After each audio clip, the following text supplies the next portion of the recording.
दिनै 40टा समस्तिनि रायजो राजाफोरा बयबो लैहोर लैहोर फैनानै इउपिपिएल दोलोखौ हेफाजाब होफैदों आरो बिथांमोननि जे हेफाजाब होनायखौ नुयोब्ला थारैनो एबार 100% इउपिपिएल सरकार दागोना रोखा जानानै दङ।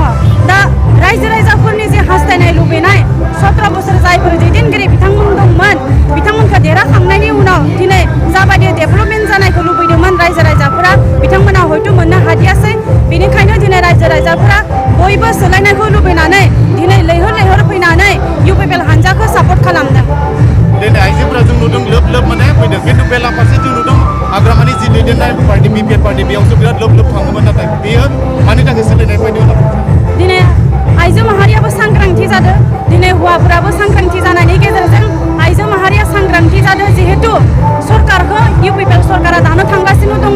बेनिखायनो बिथांमोननि जि सेल्फ हेल्पनि गेजेरजों आरो बिथांमोननि जे हास्थायनाय आइजो माहारिनि जाबायदि डेभेलपमेन्ट एवारनेस प्रग्रामनि गेजेरजों बिथांमोननि जे डेभेलपमेन्ट जानायखौ जों आइजो माहारिनिफ्राय जि मोननो हादिया बेखौ मोननो हायैनि थाखाय दिनै आइजो माहारियाबो सांग्रांथि जानानै इउपिपिएलखौ सापर्ट खालामदों।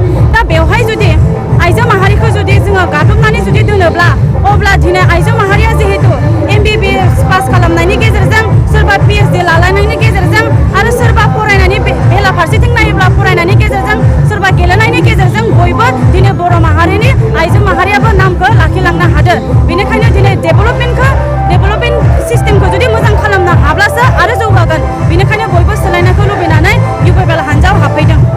बेराफारसे बुंदों दा बावैसो डक्टर अनजलि प्रभा बुंदों जे इउपिपिएलआ आइजोफोरखौ थगायदों माने थगायनानै माने नंखाय बाथ्रा बुंदों जायनि थाखाय 70 रोजा रां होगोन होननानै थगायदों होनना बुंदों बे बेलायाव। बेवहाय नैबे इउपिपिएल हानजानि बुंनाय बादिब्ला जेनेबा सेल्फ हेल्प ग्रुपआथ' बेवहाय जोंनि इउपिपिएलआ दाना होनाय नङा मानोना बेवहाय गभर्नमेन्टनि स्किम बायदिसो आरो बेवहाय 75,000 होगोनखौ जोङो जोंनि इउपिपिएल हानजानिफ्राय होगोन होननानै बुंदों।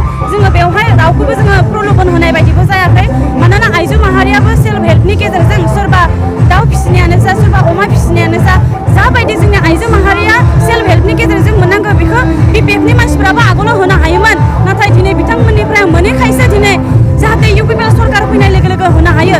बेनिखायनो जोंनि इउपिपिएल दोलोनिफ्राय हानजानिफ्राय 75,000 होनाय जागोन होननानै बुंदों।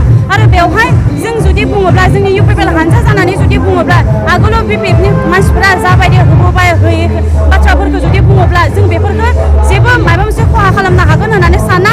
डक्टर अनजलि दैमारि आब' बिथाङा जोंनि आइजो माहारिखौ लानानै माबा मोनसे खहा खालामगोन होननानै जों साना जिहेतु बिथाङा बोजोबाव थानानै आफादगिरि हिसाबै थानानै दिनै बिपिएफआव हाबबाय। दा बिपिएफआव जइन जानायलाय दिनै बिथांखौ रावबो मानसिफोरा मोजां सानला मानोना बिथांनि जि सन्मान डक्टरेट डिग्री लालायनाय बिथांखौ जि सन्मान होयोमोन नैबे सन्मानखौ दा दिनै रायजो राजाफोरा मिन्थिबाय। बिथाङा जुदि बोजोबाव थानानै जुदि मोजां खामानि मावलांमोनब्ला साबसिन सानगौमोन। बेनिखायनो बयबो दिनै सांग्रांथि जानानै आइजो माहारिनि जे हास्थायनाय लुबैनाय बेफोरखौ लाखागोन होननानै दिनै आइजो माहारिखौ जोङो फर्सफुलि खालामाबाबो बिथांमोनानो इउपिपिएलखौ सापर्ट खालामदों। दा हाग्रामा गासिनो मियाबावसो बिथाङा इलेक्सनखौ थाबैनो खालामनांगौ होननानै रेलि मोनसे ओंखारदों। दा बेखौ जुदि नायोब्ला दिनै इउपिपिएल हानजानिफ्रायबो इलेक्सनखौ थाबैनो खालामनांगौ होननानै बुंदों। दा दिनै बिपिएफ हानजायाव हाबैबाय नालाय डक्टर अनजलि दैमारि आब' बिथाङा दा बिथांखौबो जोङो पावार हांग्रिखौनो होननानै बुंनांसिगोन आरो।